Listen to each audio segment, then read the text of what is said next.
A big international boost for the leaders of 33 Latin American and Caribbean countries.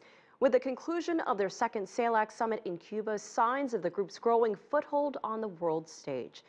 The UN and China are recognizing this body as the international voice for nations south of the United States.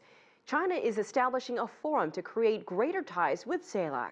The European Union has done the same, and in terms of policies, member nations agree to cooperate on reducing poverty and keeping the proceeds from their natural resources. The group also declared the region a peace zone. Charles Shapiro, president of the Institute of the Americas, joins us live now from San Diego to discuss the summit. He knows the players of CELAC well, as he is a former ambassador to Venezuela and has held key posts in Chile, El Salvador, and Trinidad and Tobago. And given the historical and present realities of the conflict in the region, what do you make of this peace declaration and how the summit turned out overall? Well, the summit's interesting. It's the first time that there's been such a large international gathering in Cuba with Secretary General of the United Nations, Secretary General of the Organization of American States. I've got in my hand here, they issued a declaration with 83 paragraphs that's in favor of inclusive economic growth and development and integration, and opposes hunger, poverty, and war. I mean, it's hard to object to almost anything that they've done. You know, the country... To me, I'm sorry, go ahead. Sorry, I was just going to say, you know, the country said that they, intend to cooperate on reducing poverty and preserving natural resources. Those were kind of the headliners, as well as establish that zone of peace. And now that the summit has ended, how do you think that these countries go about achieving those goals? Well, that's an interesting question. I mean, the things that they're in favor of are terrific for the most part. I mean, I guess somebody would quibble with some of them, but including me. But it's declarations on paper, and there's no mechanism, as far as I can tell, to turn those declarations into concrete steps. And in fact, that's almost what happens whether you're talking about the United Nations General Assembly or the Organization of American States or any grouping of a large number of countries, because what they end up agreeing to tends to be the least common denominator that everybody's in favor of, and they tend to avoid things that would offend anyone. But do you think these goals are realistic? Some of them are happening. I mean, moving towards the United Nations Millennium Goals is happening, and it's occurring, and poverty is reducing. So the question is, are presidents getting together and prime ministers meeting, is that going to help reduce it? I hope so. I hope it increases trade both within the region and from Latin America and the Caribbean, with China, with Europe, with the United States. You know, this is the second year of CELAC, so still very young, and they're talking about these goals, but what about the long-term goals for this group? Can you take us down the road 10, 15, 20 years down the line?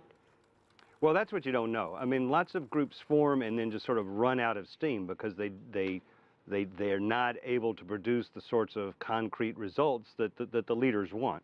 This is a hugely diverse group of countries, diverse in language, diverse in culture, diverse in size, diverse in their economies, their political systems.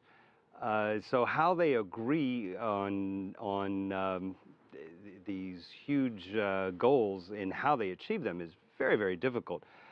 What you'll see, I was in Panama for the Ibero-American Summit in October, and where there was a great burst of enthusiasm for that summit process when it started. Now, 15 years down the road, half the presidents and prime ministers didn't even bother to attend. And that's what you've got to look for something like this, is are there going to be the sorts of accomplishments that will hold the grouping together? You know, we mentioned how the summit is making a splash on the world stage, especially by Cuba hosting it. So do you think that this summit has legitimized Cuba in any way? Are they moving up the chain in terms of being taken seriously now as an international player? Yeah, I think so. And I think that, in fact, is the most significant outcome of this summit, is that it was held in Cuba, that you had both the United Nations and the Organization of States there, as well as these other presidents and prime ministers. You actually had Brazil and Mexico almost competing to I would argue, replace Venezuela as the closest ally of Cuba and to help Cuba as that country develops and moves forward. and that is interesting. But obviously next year they're meeting in Costa Rica. The year after that, I think it's Ecuador. So I mean, this was a special moment for Cuba, and I think it does help them be taken more seriously. Well, we have what's significant, other significant point about this summit is that it specifically included all the countries in the Western Hemisphere except for Canada and the United States. I mean, and I think that's part of the point of it, and the point of the organizers is to have a place where these developing countries can get together without the U.S. and Canada butting in. Well, and on that note, I just wanted to ask you quickly, you have about 30 seconds left, what this does for Cuba's bid to end the trade embargo imposed by the United States.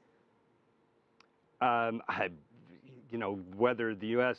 Should or shouldn't change its trade embargo, and I think it should, this, I don't think it's going to make much difference in the U.S. Congress and with the President of the United States. All right, Charles Shapiro, thank you so much for joining us from San Diego in the U.S. state of California.